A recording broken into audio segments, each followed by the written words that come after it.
টাঙ্গাইল ১ মধুপুর ধনবাড়ী আসনে সম্ভাব্য প্রার্থী লেফটেন্যান্ট কর্নেল অবসরপ্রাপ্ত আজাদের জনপ্রিয়তা দিন দিন বাড়ছে। তারই প্রমাণ মিলল ধনবাড়ী উপজেলার যদুনাথপুর ইউনিয়নে।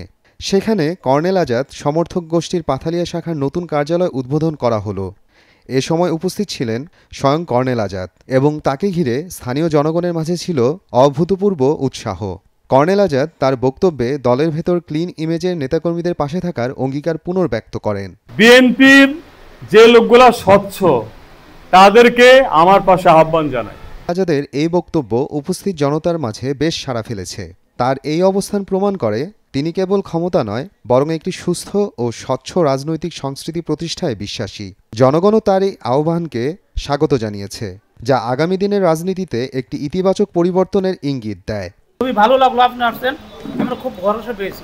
আপনার মতো একজন মানুষ আমাদের, আপনার মতো একজন গার্জিয়ান আমাদের প্রয়োজন। স্থানীয়দের মধ্যে ব্যাপক উৎসাহ ও উদ্দীপনা দেখা যায় অনুষ্ঠান ঘিরে। তারা জানান কর্নেল আজাদের নিয়মিত উপস্থিতি এবং মানুষের পাশে দাঁড়ানোর মানসিকতা তাকে অনন্য একজন জনপ্রতিনিধি হিসেবে তুলে ধরেছে। উল্লেখ্য, কর্নেল আজাদ বিভিন্ন মানবিক কার্যক্রম, স্বাস্থ্যসেবা, শিক্ষা ও জরুরি সহায়তায় নিয়মিত ভূমিকা রেখে আসছেন, যা তার জনপ্রিয়তাকে আরও জোরদার করেছে।